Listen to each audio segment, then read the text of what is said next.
Hari ini juga saya mengimbau kepada bangsa Aceh, jangan terlena dengan kontrak sosial MOU Helsinki. Kontrak sosial MOU Helsinki tidak pernah menjamin keselamatan bangsa kita. Sang biak durjana kaji poh mati dum anu bangsa mirah kaji de darah lam nanggo hancudum haso dijetan dosa.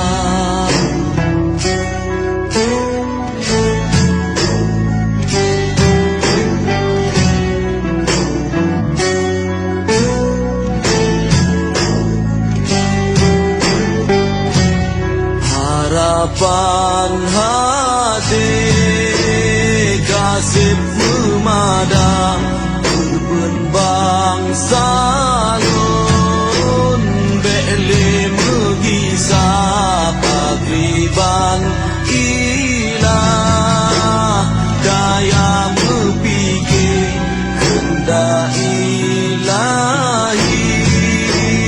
han ekso sangga si kurang belah tanggai wadenyan 6 bulan 5 balalom tega bangsa lun hidup gaji poh mati rebah mengulir rame lagai nang mejem kamedum ura-ura kamejan jimeut tunjut lang bangsa lun kielanya jumpoh dua belah malam-malam selanyan Aceh ni bak masanya kisah darurat tiba. Bangsa Aceh juga jangan larut dengan kontrak sosial MOU Helsinki. Kontrak MOU sosial MOU Helsinki tidak pernah menjamin kemakmuran bangsa Aceh.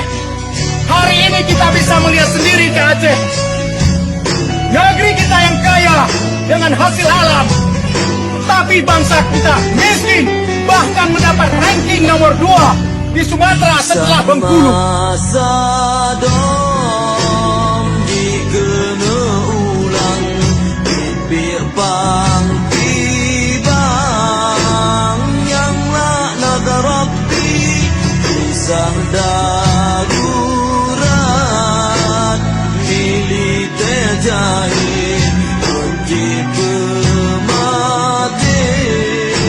rakyat dan dosa mejem kamedum ura-ura kamejan dimeut penjut bang bangsa lun kielanya jumpoh dua belah malam-malam selanyan Aceh ni bak masanya kisah darurat tiba.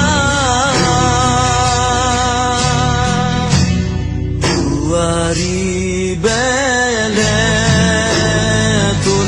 sejarah seramo megah gaji elana kauke begat lam darah gapa silap langkah